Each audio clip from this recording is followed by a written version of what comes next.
بسم اللہ الرحمن الرحیم۔ السلام علیکم ناظرین، میرا نام محمد عثمان ہے اور آپ دیکھ رہے ہیں علم الاسرار۔ لیلۃ القدر ایک ایسی رات جو 1000 مہینوں سے افضل ہے، یعنی ایک شخص اگر 83 سال لگاتار عبادت کرتا رہے تو اس رات میں کیے گئے سجود و قیام، اس رات میں پڑھی گئی تسبیحات اور اس رات میں قرب الہی کا ایک لمحہ 83 سالہ دن رات کی گئی عبادت سے افضل ہے۔ یہ وہ شب قدر ہے کہ جس رات فرشتے زمین پر اترتے ہیں، یہ وہ رات ہے کہ جس رات میں نور کی برسات ہوتی ہے، یہ رات گناہ گاروں کے گناہ چھین لیتی ہے، بدبختوں کی بدبختیاں چھین لیتی ہے، بیماروں کے لیے شفا کا پیغام لے کر آتی ہے۔ اس رات میں ایسے ایسے معجزات رونما ہوتے ہیں کہ آنکھ جن کا احاطہ نہیں کر سکتی۔ یہ رات امت محمدی صلی اللہ علیہ وآلہ وسلم پر اللہ تعالیٰ کا احسان عظیم ہے۔ اس رات کی شان میں ایک پوری سورت قرآن میں نازل کی گئی ہے جسے سورہ قدر کے نام سے جانا جاتا ہے، اور اس رات کی بڑی خاصیت یہ ہے کہ یہ صرف نصیب والوں کو ہی ملتی ہے،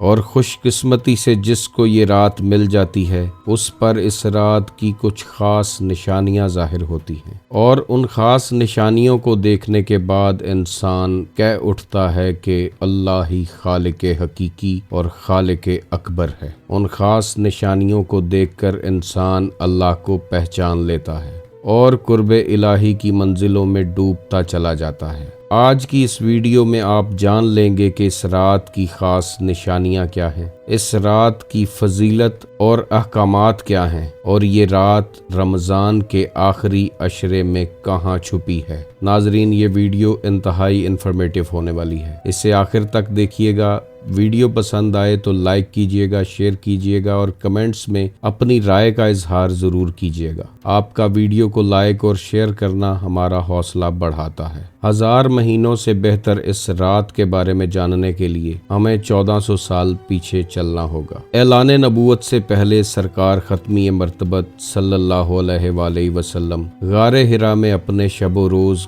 گزارا کرتے تھے۔ کئی دن اور راتیں گزر جاتی تھیں اور آپ یاد الہی میں ڈوبے رہتے تھے۔ اسی دوران ایک خاص رات ایسی آئی جسے قدر والی رات لیلۃ القدر کہا جاتا ہے، اور اس رات آپ کو وہ امانت سونپ دی گئی جسے اگر پہاڑوں پر نازل کیا جاتا تو پہاڑ اپنی جگہ چھوڑ دیتے، وہ امانت جسے زمین و آسمان نے اٹھانے سے انکار کر دیا تھا۔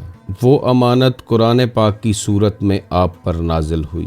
آپ علیہ الصلوۃ والسلام پر وہ نور اترا جو رہتی دنیا تک انسانیت کی رہنمائی کرتا رہے گا۔ اسی لیے آج بھی اس خاص رات میں اللہ کے نور کی برسات ہوتی ہے، اور جیسا کہ آپ جانتے ہیں کہ اس خاص امانت کو پہنچانے کے لیے فرشتوں کے سردار حضرت جبرائیل علیہ السلام زمین پر اترے، تو آج بھی اس خاص رات میں فرشتے زمین پر اترتے ہیں۔ یہ رات 1000 مہینوں سے افضل اس لیے ہے کہ اس رات اللہ کا نور انسان پر جلوہ گر ہوا، اور اللہ کے نور کے جلوے نے ہی اس رات کو 1000 مہینوں پر فضیلت اور عظمت بخشی۔ اولیاء اللہ کی عزت و تکریم بھی اسی لیے ضروری ہوتی ہے کہ وہ اپنے دل میں نور الہی کے جلوے لیے بیٹھے ہوتے ہیں۔ لیلۃ القدر کی اس رات میں نفس کے پردے اٹھا دیے جاتے ہیں اور انسان کی روح حقیقی طور پر بیدار ہو جاتی ہے، اور روح میں حیرت انگیز سکون کا جذبہ پیدا ہو جاتا ہے، اور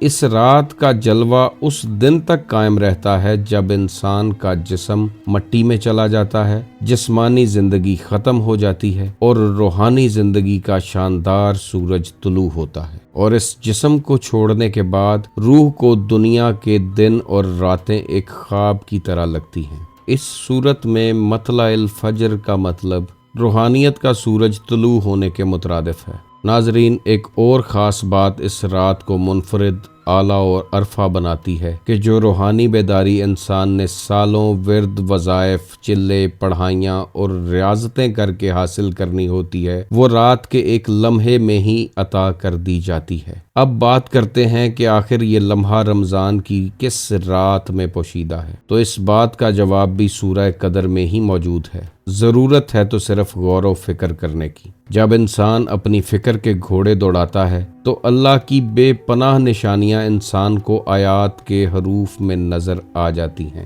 سورہ قدر پر غور کریں تو پتہ چلتا ہے کہ اس سورت کے ٹوٹل الفاظ کی تعداد 30 ہے اور قرآن پاک کے سیکشنز یا پارے بھی 30 ہی ہیں۔ اس سورت میں موجود حروف کی تعداد 114 ہے اور قرآن پاک میں موجود سورتوں کی تعداد بھی 114 ہی ہے۔ اس سورت میں لفظ ہیا کے معنی ہیں یہ، یعنی کہ یہ رات، یہ خاص لمحہ، یہ لیلۃ القدر، اور یہ لفظ ہیا اس سورت میں 27ویں نمبر پر موجود ہے، جو بتا رہا ہے کہ یہ خاص لمحہ 27ویں شب میں پوشیدہ ہے۔ اس سورت میں لفظ قدر 3 مرتبہ استعمال ہوا ہے، جو کہ 5ویں، 10ویں اور 12ویں نمبر پر آتا ہے، اور اگر آپ 5، 10 اور 12 کو جمع کریں تو یہ بھی 27 ہی بنتا ہے، اور یہ 27 دوبارہ بتا رہا ہے کہ یہ لیلۃ القدر رمضان کی 27ویں رات ہی ہے۔ اس سورت کی ٹوٹل 5 آیات ہیں، جو بتا رہی ہیں کہ اگر آپ کا رابطہ 5 کے ساتھ مضبوط ہے تو یہ رات بھی آپ کو عطا ہو جائے گی، اور یہ 5 پنجتن پاک ہی ہیں جن کی خاطر یہ ارض و سما تخلیق کیے گئے ہیں، اور ان 5 کو چھوڑ کر اگر کوئی لیلۃ القدر کو ڈھونڈتا پھرے تو وہ اپنا وقت ضائع کر رہا ہے۔ ناظرین، جب یہ رات آتی ہے تو اپنے ساتھ کچھ خاص نشانیاں لے کر آتی ہے۔ اب چلتے ہیں ان خاص نشانیوں کی طرف جو اس رات میں ظاہر ہوتی ہیں۔ تو آپ کے لیے یہ جان لینا ضروری ہے کہ اس رات کا موسم خوشگوار ہوتا ہے، نہ زیادہ گرم اور نہ زیادہ سرد، اور اس رات کے بعد طلوع ہونے والا سورج سرخی مائل اور دھیمی شعاؤں کے ساتھ طلوع ہوتا ہے۔ شب قدر کی رات یا دن میں ہلکی بارش کا امکان ہوتا ہے۔ اس رات آسمان بھی اپنی پوری آب و تاب کے ساتھ انتہائی روشن ہوتا ہے۔ اس رات کا چاند آدھا اور صاف شفاف ہوتا ہے، جو آنکھوں کو ٹھنڈک بخشتا ہے۔ رمضان کی آخری 10 راتوں میں اعتکاف بھی صرف اسی لیے کیا جاتا ہے کہ انسان دنیا سے کٹ کر صرف اللہ سے رجوع کرے اور اس خاص رات کو تلاش کر سکے جس میں اللہ کی خاص نشانیوں کا نزول ہوتا ہے، جو رات نور سے بھری ہوتی ہے اور جس رات فرشتے زمین پر اترتے ہیں۔ انسان جب یہ تمام نشانیاں اپنی آنکھوں سے دیکھ لیتا ہے تو قرب الہی میں ڈوبتا چلا جاتا ہے اور اللہ کے نور کو اپنے قلب کی زمین پر نازل ہوتا ہوا دیکھتا ہے۔ ناظرین، اب بات کرتے ہیں کہ اس خاص رات میں کون سے ورد، وظائف اور نوافل پڑھے جائیں۔ تو لیلۃ القدر کے دوران نبی علیہ الصلوۃ والسلام نے مسلمانوں کو کثرت سے یہ کہنے کی ہدایت کی ہے کہ اے اللہ، تو بہت معاف کرنے والا ہے اور معاف کرنے کو پسند کرتا ہے، لہٰذا مجھے معاف فرما۔ یہ حدیث بتاتی ہے کہ اس رات کا تعلق معافی سے ہے۔ اس خاص رات میں اللہ سے معافی طلب کریں، اور جن لوگوں نے آپ کو دکھ، درد، تکلیفیں اور پریشانیاں دی ہیں، آپ کی عزت، جان، مال پر حملہ کیا ہے، ان تمام لوگوں کو اللہ کی رضا کے لیے معاف کر دیں۔ آج آپ اللہ کی مخلوق کو معاف کریں گے تو اللہ سے معافی کے حقدار بھی بن جائیں گے۔ اللہ کے رسول اور ان کی آل اولاد پر درود پاک پڑھیں کہ جو وجہ وجود کائنات، وجہ تخلیق کائنات ہیں اور جن کی وجہ سے یہ خاص رات ہمیں عطا کی گئی ہے۔ اس رات قرآن کی تلاوت کریں، استغفار کریں، ذکر کریں، رکوع و سجود کریں، صدقہ و خیرات کریں، اور خاص کر اپنے دل کو حسد، لالچ، کینہ، بغض اور دشمنی سے پاک کر لیں، تاکہ اپنے دل کو خالی کر کے اس آنے والے کے لیے جگہ بنائی جا سکے جو کہتا ہے کہ کائنات کی وسعتیں میرا احاطہ نہیں کر سکتی، مگر میں سمانا چاہوں تو بندہ مومن کے دل میں سما جاتا ہوں۔ اپنے دل کی صفائی کریں کہ جس کے بارے میں کہا جاتا ہے کہ قلب مومن بیت اللہ، قلب مومن عرش اللہ۔ اس دعا کے ساتھ ویڈیو کو ختم کرتے ہیں کہ اللہ آپ کو اور مجھے اس رات کی برکتوں سے مستفید ہونے کی توفیق عطا فرمائے۔ آپ خوش رہیں، آباد رہیں اور رحمت خداوندی آپ کے گھروں پر سایہ فگن رہے۔ اللہ حافظ۔